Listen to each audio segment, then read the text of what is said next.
Thank you, and good morning, everybody. So it's very great for me to be here. I've never been to Norway. This is my first time. In fact, yesterday I was in Copenhagen, and I thought, what a thing to do to, I get to travel all over the world. Oh, not on? No,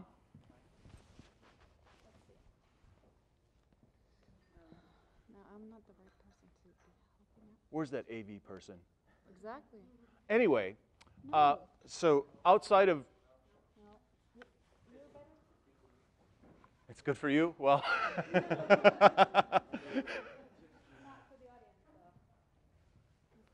How about this one? Hello? Hello?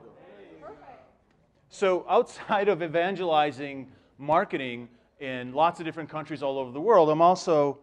What I'm really doing is I'm cloaking my search for the best-looking audience in the world. So I thought, what a great thing to do, is compare the audience in Copenhagen to the audience in Oslo. So if you could all look over here. This is a beautiful room, isn't it? All right. 1, 2, 3. Ost, or cheese, or whatever. All right, fantastic. Thank you. All right, now that we got that out of the way, let's get to business. Of course, I'll post that on Twitter with the hashtag so you guys can share it if you want to.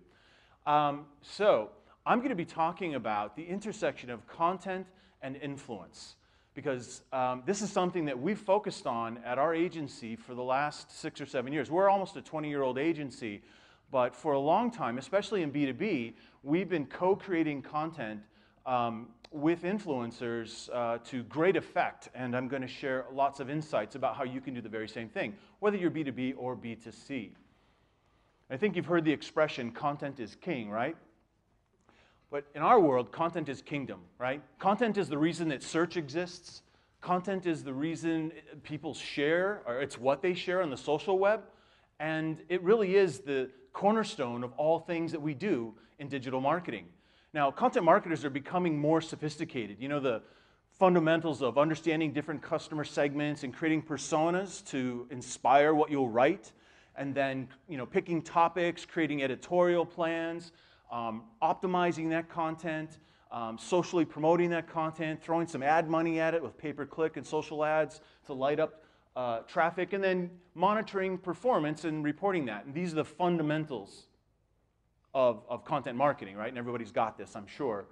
But what's been happening is that the technology has been playing a more important role in being able to implement effective content marketing. Now you have things like predictive analytics. You have artificial intelligence informing content planning. You have dynamic personalization. You have multi-channel programs where you're creating content for an omni-channel experience for a customer, so you have the same kind of experience on desktop as on mobile as in IoT, like on a watch or something, right? You have increased cognitive platforms, cognitive e-commerce platforms. People are buying creators and influencers as if they were buying advertising. And then when it comes to optimization, they're being a lot more effective about using things like A/B testing, multivariate testing, and conversion rate optimization. So, this paints a picture of not an aspirational content marketer, but what it takes to compete, especially if you're in a tough industry. And the thing is that, content as a focus for digital marketing is more important than ever. And the problem is that content marketing does have its challenges. So you take a look at, on the consumer side, right? Consumers don't really trust brand content. They don't like ads either. Ad blocking is going through the roof in terms of software implementations that block ads.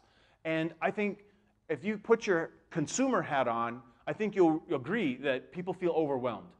There's so much coming at you every day. I know in the US, people are confronted with 63 gigabytes of media on a daily basis. And it's kind of hard to pick out what they should pay attention to, so they just don't. On the brand side, we feel pressure to keep up. We feel pressure to keep up with the competition. We feel pressure to keep up with the pontifications of people on stage that they talk, oh yeah, do more content, right? And we get these best practices where, we might identify specific keywords for each customer segment, and then we architect the buyer journey for each customer segment, and we end up with these 3D matrices of all these different touch points in which we got to create content that's meaningful, and it's insane, really, to keep up with all of that. And then, of course, you have no budget, no more budget, and no more staff to get all this done. Does anybody relate? Yeah, maybe just a little bit. So what are marketers doing to solve the problem of content overload? They're making more content. We make more content. I'm sure you've heard the expression content shock from Mark Schaefer. We're making more content than anyone could ever consume in their entire lifetime, right? But that's a best practice. That's what we do. We repurpose, we republish. And I think that's sort of the definition of insanity, right? We keep doing that same thing over and over again, and where does it get us? It gets us very frustrated. So the true north for marketing isn't about doing the same thing over and over and over again, obviously, and it's not about shiny objects or the latest technology. It's about customers, right? It's about customer insight.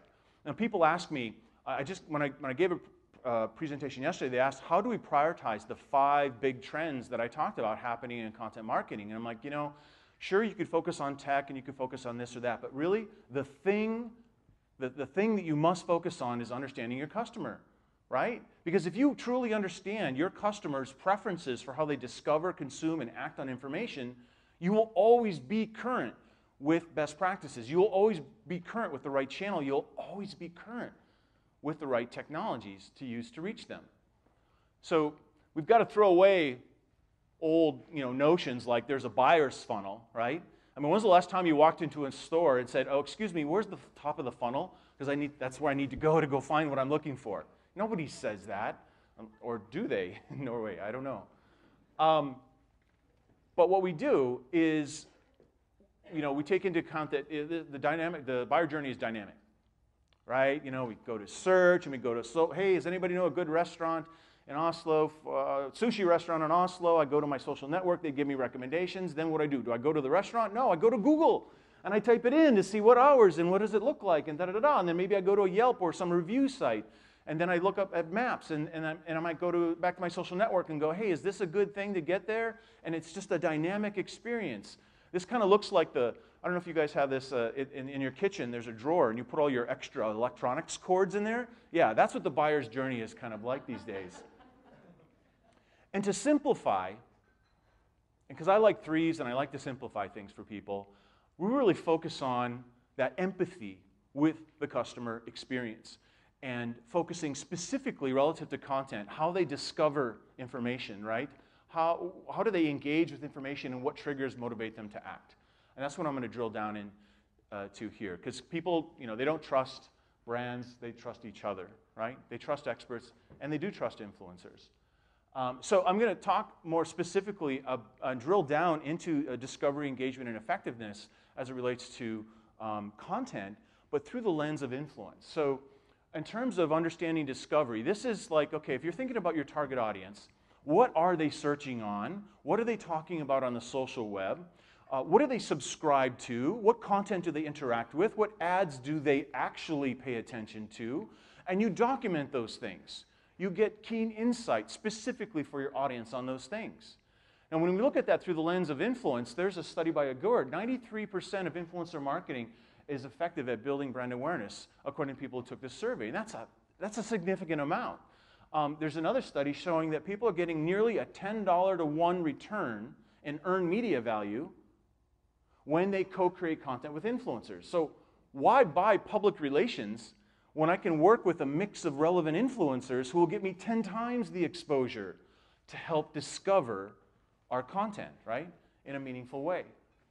When you look at engagement, these are the things we understand about our customers relative to their preferences about consumption. So, do they prefer text? Do they prefer video or audio, images, movies, case studies, long-form content, short-form content? And also, it has to do with what are they using to consume that content? What percent is mobile, what percent is tablet or desktop, or even IoT-type devices, wearable devices, that sort of thing. And then also topics. And so through the lens of influencer marketing, there's a study by, no, I can't even see that.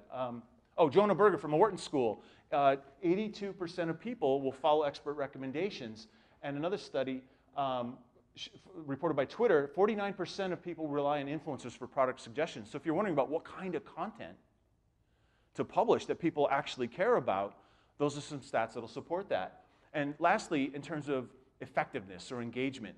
Now, these are tied directly to your expectations of what the content's going to do for you as a brand. Are you just looking to answer questions? Are you looking to get people to trial, demo, to inquire? Are you looking for actual transactions? Are you looking for them to refer to somebody else? Are you looking for them to join your VIP customer community or your advocate community, right? It all depends. And in terms of looking at this through an influencer lens, Content Marketing Institute reported people that co-created content with influencers had a 10 times increase in conversions. And Tap Influence had a study that showed they had an 11 times increase in ROI over traditional marketing with content that was co-created with influencers. And in terms of retention, because I know we're focused as a business more on retention than acquisition, 37% higher retention rate when content was co-created with influencers. So these are all compelling statistics, and I promise this is the last statistic I'll probably share with you, but it is compelling for scaling quality content by co-creating that content with people who are influential. Last one. We did a study with Altimeter Group and Brian Solis and Tracker, an influencer relationship marketing platform, and we took a look at enterprise marketers, companies that were implementing influencer marketing. We looked at many, many different dimensions of that whole world, but one of them was where does influencer marketing have the greatest impact in your organization? It was content. It was content. So there are skeptics. Obviously, there are skeptics because people have a short-sighted view of what influence really means or influencers really mean. And so I'm going to hope to take a step back and provide a holistic view of what that actually means. So influence. In a marketing context, I would say influence is the ability to affect action. Otherwise, what's the point, right? If it's an ego thing, right, what does that mean? That's good for an executive somewhere, but what does that really mean to the business? So if you're working with someone who is influential and you've deemed that they're relevant and influential, if the outcome of that interaction with them doesn't result in some kind of action you've set as a goal, then you are probably wasting your time. The other question to ask and answer is, well, who is influential, right? Is it just celebrities? Is it just business leaders? Is it just athletes or royalty? Or is it someone who looks like that gets $75,000 for an Instagram post or 30 grand for a tweet?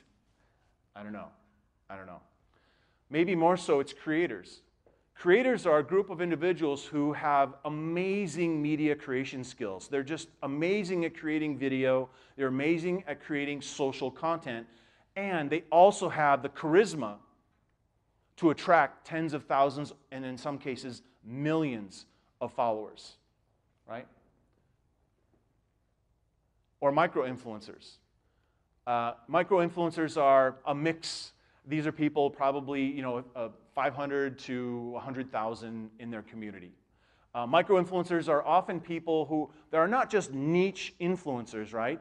But they're people who've declared themselves as an influencer. So they look at celebrities and they look at the endorsements those celebrities are getting and they're like, I want that, but in my world of 1,000 followers.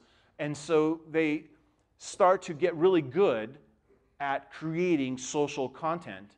And they have a purpose in mind. They have a goal in their mind that they want to attract brand money in many cases. And so they get really good at attracting a community. They follow best practices. And at scale, micro-influencers can be incredibly useful. But you got to watch out because it's very easy to fake fans, friends, and follower accounts. And if that's all you're using to determine who's influential, then you're behind the game anyway. So also speakers at this conference are influential. Ultimately, here's my punchline. Everybody is influential about something, including you. If you've asked and answered a question today, you've influenced somebody, right? And that, I think, that holistic view, that understanding that we all have the ability to influence others. If we as a company that is responsible for marketing can think about how we can collaborate with the very audience we're trying to sell to in some cases to create content for marketing, that's an everybody win sort of situation.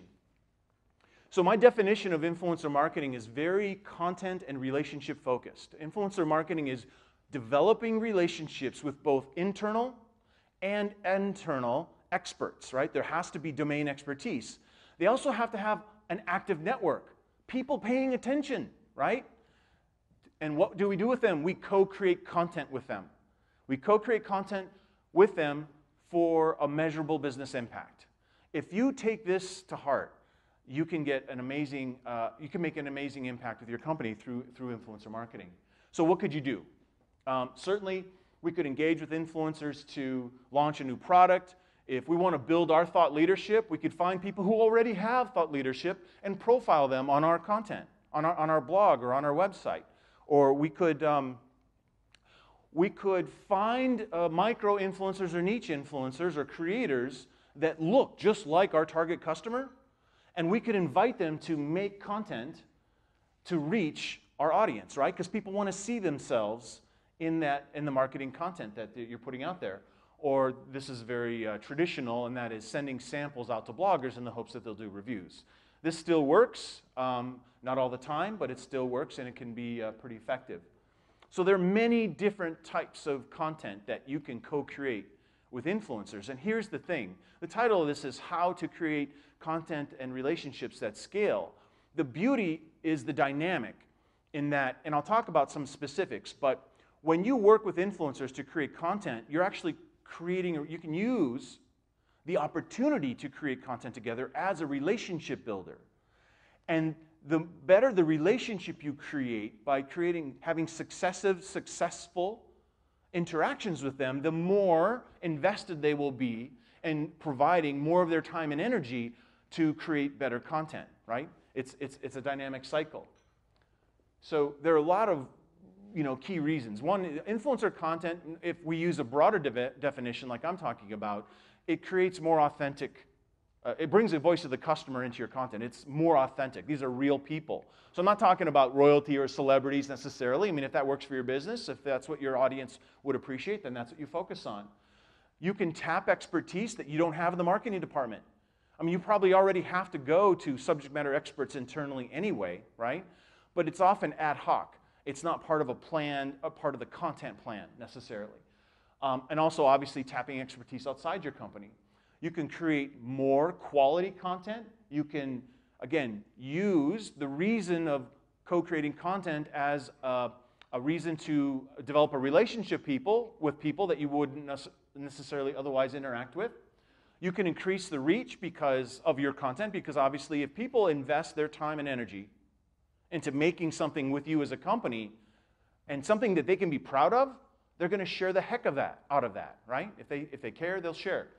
You can scale content because now the content creation function is distributed outside of marketing to other departments in your company and also to your community amongst your customers, right?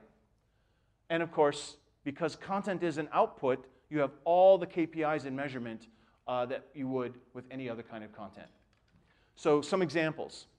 The local agency called Inspire Me told me about this relaunch of a recycling lottery. I don't know if you guys are familiar with this or not. So the lottery is that milk cartons and things like that you would recycle. You write your name and your phone number down, and then you recycle it, and then people are given cash prizes as an incentive to inspire more recycling. So that's what these 35 influencers did across a variety of different social channels. They created content advising their people in their community, which was the community that the brand wanted to reach, to start recycling. So people posted photos to Instagram, and they created videos like this.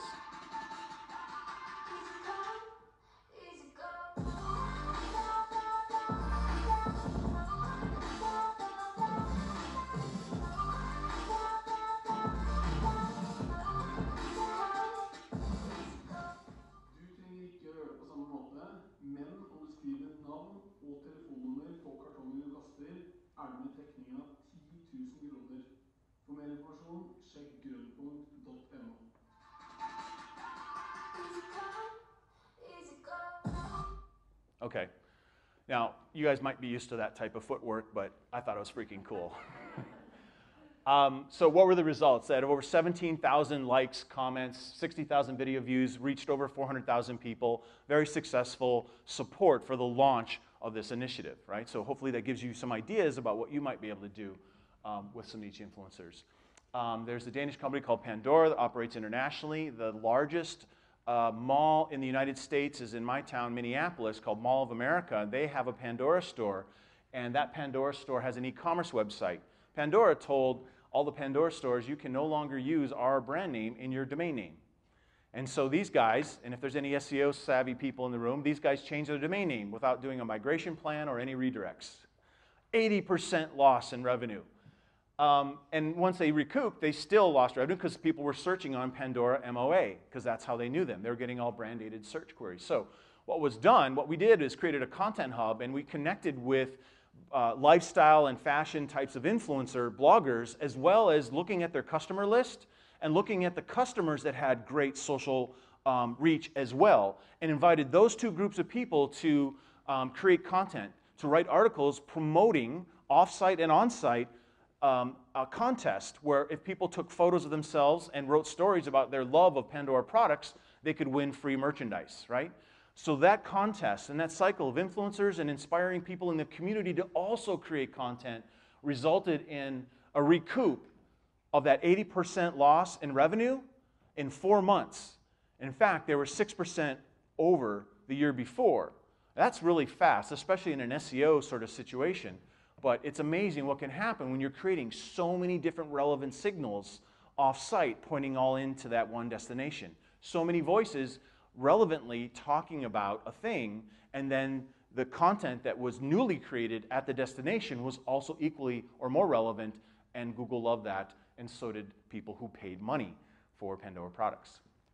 Another quick example is, this is a small business based in Kansas in the US, and it's a content marketing planning software company, and they knew this thing about their customers, or some of their prospects, and that people thought of content planning software as being overly complicated. Like, why would I need to use that? It's just too complicated. I'm happy with my spreadsheet or whatever. And I hope you don't feel that way. But they decided we created a guide, an easy as pie guide to content planning, complete with a grandmother and a grandmother voice. She looks just like Mrs. Doubtfire, if you've seen that movie. And we were able to connect with tier 1 influencers to contribute best practices about content planning. So this is a pure B2B, right? And as a result, we created all these different types of content. In fact, we even asked the influencers what their favorite pie was, and we sent it to them just as a thank you. And then some of them actually created videos or created other content talking about marketing, but using the pie as a prop, which is kind of icing on the cake. This beat the lead gen goal for the campaign by 500+%, right? And the cool thing was, and this should be one of your takeaways for my talk, is that 75% of that content, it was created by the influencers, not by the agency, not by the brand. It was certainly edited by the agency, and it was approved by the brand. But just think about that, right? How you could scale quality content. So, Bearded Marketing Guy says, what are some ways that we can engage with influencers to create content in these ways without breaking the bank? So, that's what I'm going to share with you. Remember, I like threes. I like to simplify. So, the first, and I'll tell you, preempt this, the first two, the purpose is to lead up to the third, right? They're not all the same. They don't all equal each other. But micro content and the next one all should add up to the third. So micro content is what most people are doing. They're doing short form contents, roundup posts and stuff like that, right? What you need to do is think of micro content like ingredients, and I'll show you an example of that. So in terms of lists, and we do a lot of lists, but what you do after you use a list, and I would highly recommend, don't just use Twitter or BuzzSumo to make a list, right? If you want a qualitative list, use a social media monitoring tool like BrandWatch, or use a robust influencer marketing tool like Tracker or GroupHigh, or something that's actually significant and relevant in calculating influence according to a myriad different data sources, not just Twitter, because Twitter is not the internet. It's just Twitter, right? And by the way, like right now, if you type in content marketing influencers or social media marketing influencers, even at google.no, you're going to find in the number 1, 2, or 3 spot is a list that we published, which is crazy because it has nothing to do with Norway at all. But I've tested this in many different countries, and the reason why is because the quality of the list, and the way in which it's put together, and then subsequently promoted by the people that are on the list will give you amazing search engine visibility. So you can imagine an influencer marketing-centric agency like us, people, and we do a lot of business for marketing software companies, they want to find marketing influencers, and then they find our list and they know that we already have a relationship. You could do the same thing in your industry. Whether you're selling bicycles, you're selling shoes, or you're selling enterprise resource management software, right? You can also use content to romance or build that relationship. So here's an example with Stephanie Lossie, the head of content at Visa, credit card company. So we had light interactions with Stephanie before, but we included her on a list and asked her for a tip.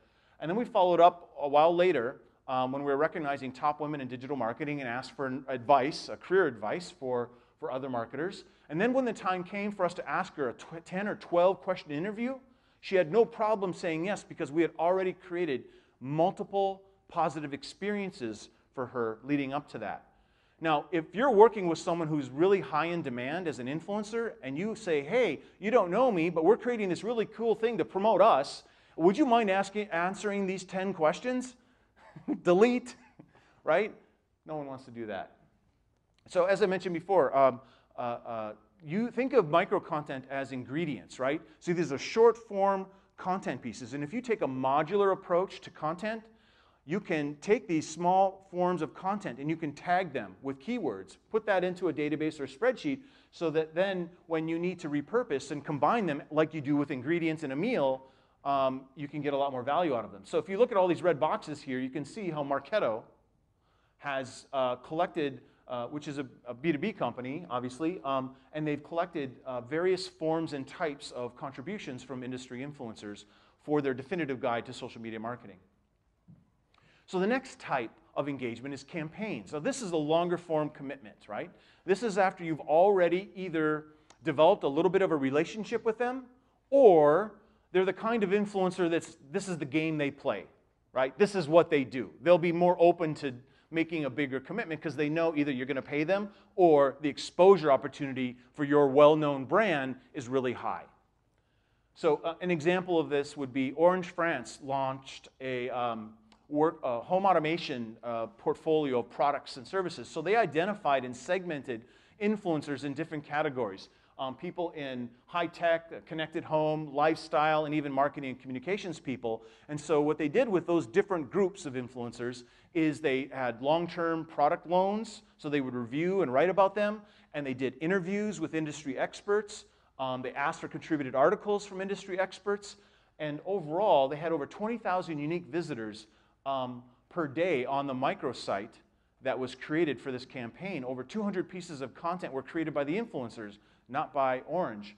And 14,000 mentions, 60% share of voice, which was an objective that they had for the launch of this portfolio of products. I'm going to share another couple of examples that are B2C focused. So this is a campaign with YouTube creators to promote the Blair Witch Project to kids who are used to just watching everything on Netflix. Heck, I'm much older than a kid and I only watch Netflix, so this is a pretty tall order. Nordic film and display networks teamed up to promote Blair Witch, the sequel of the cult classic Blair Witch Project. We asked ourselves, how do we engage a target audience who knows little or nothing about the movie in such a way that they choose to look away from Netflix, YouTube and other streaming sites and buy tickets to go to the cinema? Even with a tight budget, we came up with a fun and creative solution. Selena Karina and Agnes Louisa, two of Norway's most popular YouTubers, were chosen to represent the campaign due to their fans' extremely high engagement. The mission? To make Selena and her boyfriend Sivert disappear completely from social media in a frightening and mysterious way on a night out camping.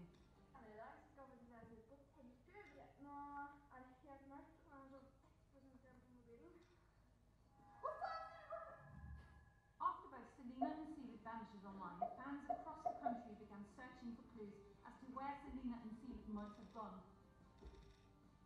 Agnes takes to Instagram to look for a friend and ask fans for clues. So how did a series of 43 images and videos on Instagram and Snapchat translate into action?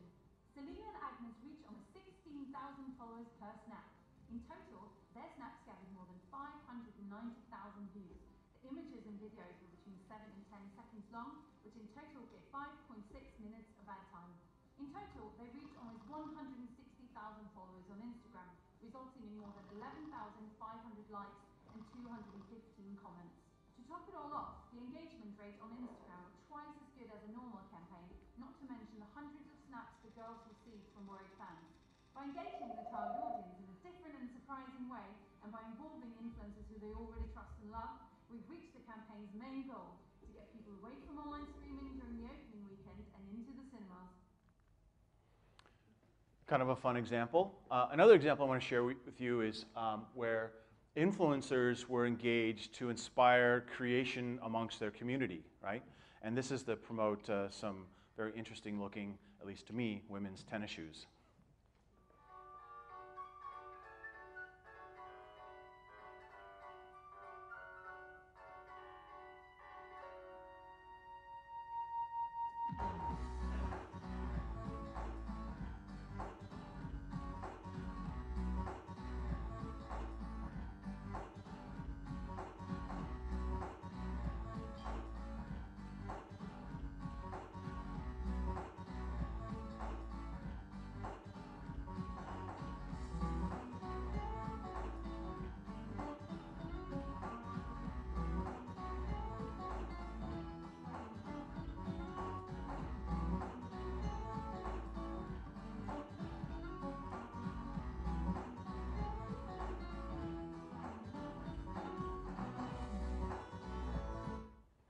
So there is some ROI, right? Obviously, there's some ROI. So I thought those are some fun, interesting examples. And so it's universal. Humans consume content, and they are influenced, and we all influence others. It's a dynamic thing. It's a universal sort of thing. So the thing about those last two examples I was sharing with you is that those are individual campaigns. They're disconnected individual campaigns. And here's the thing. Companies that have the campaign as part of an ongoing long-term relationship with a group of influencers are seeing substantially greater success, because competition for really talented creators, competition for really well-known influencers is growing, and it'll continue to grow. And the time for you to create relationships with the top people is now, so your competition doesn't grab them. So that's why you build a community. A community is a designated group of influencers that you are connected to, and that you have promised, well, you haven't promised, you have shared values, you care about the same kinds of things, and by working together, you can achieve mutual success. So in our case, with our agency, we have a group of people that we've identified of influencers. They don't identify with each other. In other words, these are distinct people. This is a distinct influencer community, but these are folks that we work with on an ongoing basis, including Anne, who's so awesome, and probably one of the most influential people in this space. And so we co-create or create content with them for different reasons, different types of content, right? And by architecting our content plan in this way, right, we're able to create authenticity in many, many different channels, right? And so 100% of our new customer acquisition is all inbound, and it's been that way for almost 20 years, right? No salespeople, no advertising. Right? Maybe $1,000 in almost 20 years I've spent on advertising. Now, there are other more public and explicit influencer communities like IBM's Futurist community. So this is a VIP club where they promote all the members publicly. And IBM interacts with these influencers on an individual basis, as a small subsegment, or as a collective group. Right? So they'll go to individuals and say, hey, we'd like to partner with you to make a series of interviews where we interview people at a conference for us. Right? Maybe they do that. Or, hey, here's a group of people who want to fly you all out to a conference, or we want you all to live blog this thing, da-da-da-da. Or they'll want to do what's called a thunderclap, right? And they'll send, and this annoys me actually, they'll send out an email saying, hey, everybody tweet this exact same thing at the very same time. That's not authentic. But it's effective, I guess, for IBM and lots of other companies to do that sort of thing.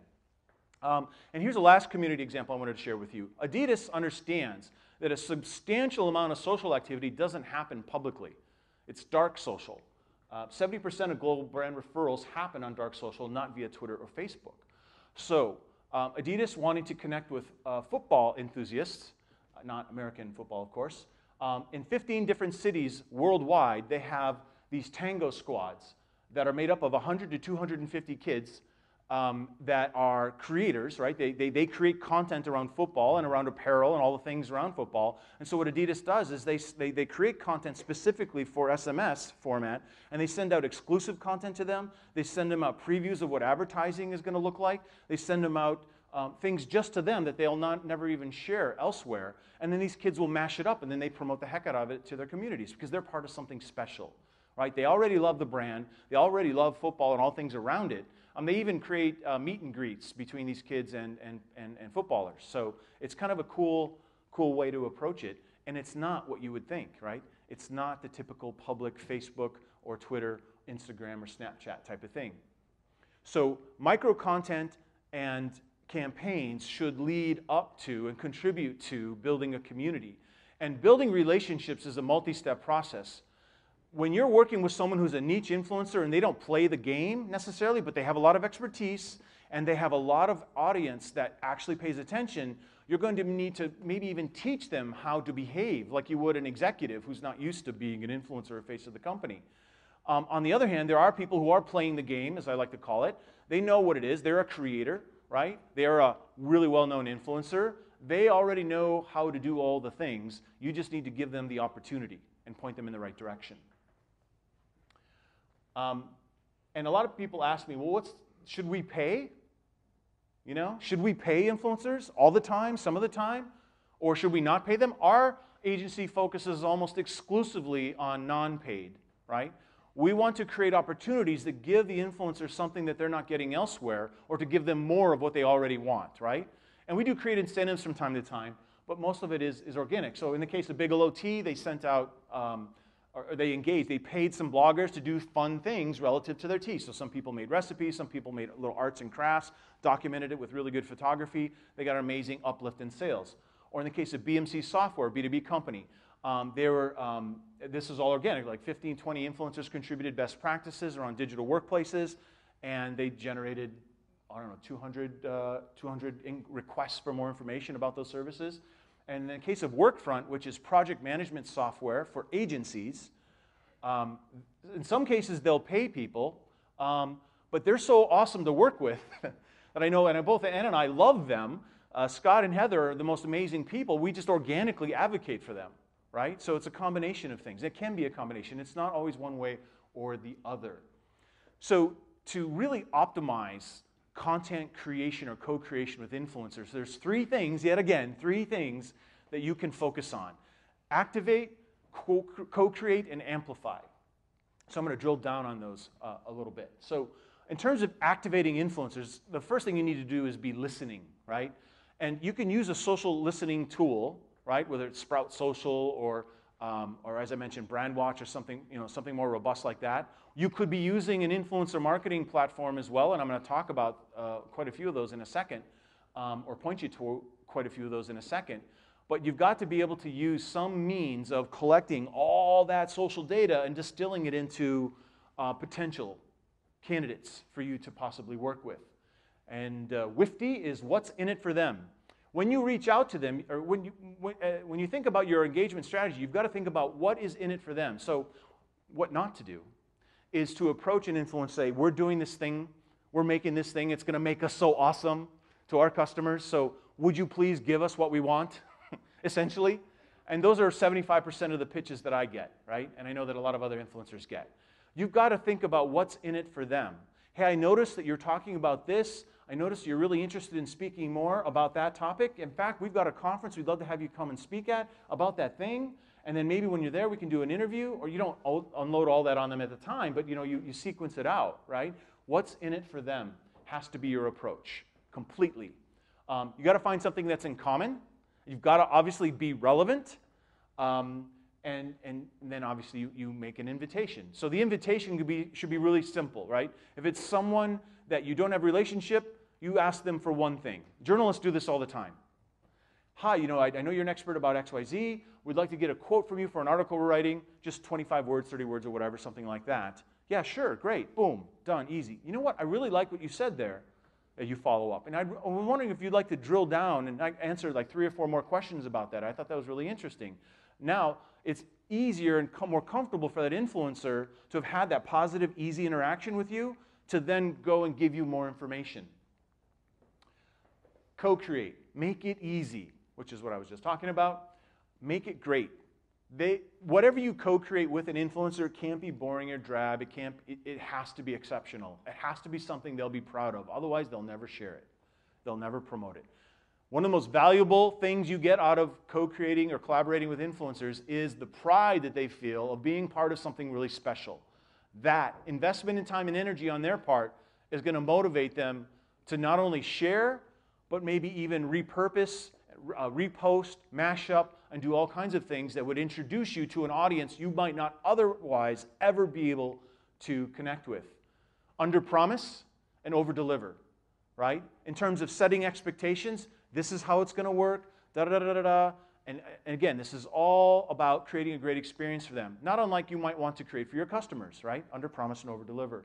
And then make sure you do follow-up. You're going to have to do follow-up. These folks are probably really busy. And if you send someone an invite and you ask them something and then you don't get a response, don't just move on to the next person. You've got to do some follow-up. In terms of amplification, set expectations about your goals for the thing that they're helping you to make. And we'd like to achieve these KPIs. You don't say KPIs, but these are the goals that we'll know, that will let us know that we are successful with this thing. Just let them know. If they're a pro, they will appreciate this because they're going to want to do a good job. And if you're paying them, you definitely want to give them your goals for the campaign. Make sure you're aligning channels. So you ask YouTubers to create video. You don't ask them to write articles, something simple like that. Make sure you give them a preview of what you made together, right? So they have an idea of what to expect, and then you pre-write their messages for them, and they may or may not use those, but you want to make it easy for them to queue up in their social sharing. And then also, always do a last call, right? So after the campaign is launched, and you've already sent them, hey, we just launched, thank you for contributing, here's some social shares. Then a couple days, 3 days after that, make sure you do, hey, last call for social shares, last share to promote, last call to promote, right?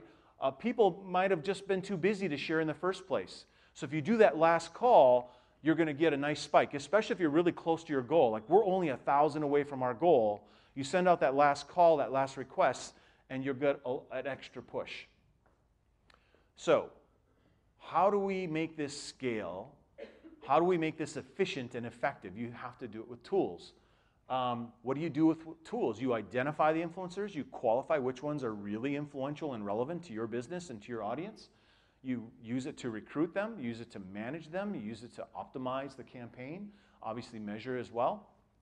So there are 3 categories of tools. There are specialty tools. So something like keyhole.co. Keyhole is super cool in that it monitors both Twitter and Instagram. You can type in a hashtag, a keyword, or a Twitter handle, and it'll give you demographics information. It'll give you who's the most. In fact, this conference should probably go to keyhole.co and pop in the hashtags, and it'll track the people who are the most effective at tweeting about the conference hashtag, and give you all kinds of other information. BuzzSumo, my favorite tool. I use it every day. Amazing social search engine, does lots of other things. Follower wonk just for Twitter. Nimble. Nimble is the least expensive, most effective social CRM you'll probably find, right? It's absolutely, it's like $15 a seat. It's absolutely amazing. It works right within Outlook. It can work in your browser to manage the relationships you have with the influencers you've identified. Now, the other category of tools, if you're really viewing influencers only as a paid media spend, and so you want to go shopping for influencers at marketplaces. So this is where influencers have opted into a marketplace, and buyers, i.e. brands, go and shop for them, right? So you literally use keywords, and it'll give you a list of search results of influencers, and in most cases, like in the case of Tap Influence, the search query is actually not just comparing against the influencer's content, but also the content of their community to make sure that when the influencer shares the thing that you want to work with them on, it's actually relevant to the community, not just to the influencer's own self-interest. Does that make sense? And it'll give you exactly how much it costs.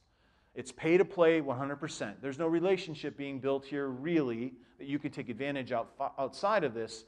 Most of these platforms you have to pay a monthly fee and you pay a per engagement with each influencer fee. But in a lot of cases, especially B2C, it can be very effective. A third category of influencer platform or tool is, or just influencer relationship platforms. These are do-it-yourself platforms where you can do all those things, right?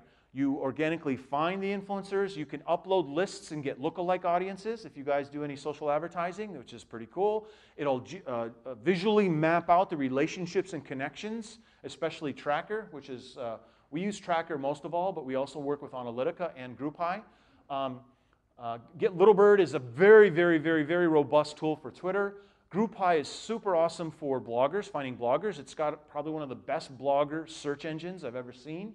Analytica is very interesting. It does most of the things, not all, most of the things that Tracker does. But Analytica also allows you to upload content, and then it'll give you influencer recommendations based on the content. So its bot will crawl, ingest, and understand and index that content you upload and actually give you influencer recommendations, which is kind of an interesting way compared to just typing in a two-word keyword phrase and treating it like a search engine.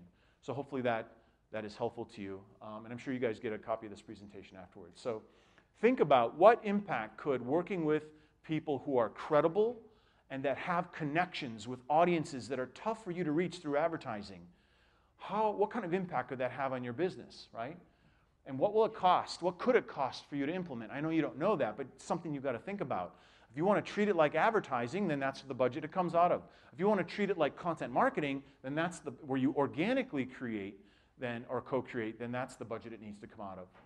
But think about, I think, one of the most important things, and that is what will it cost if you don't secure relationships with the most important advocates, the niche advocates, if you don't activate employees that are out there already talking positively about your brand or about products and services or their expertise, if you don't activate really well-known influencers in your industry. What will it cost if your competition takes them instead?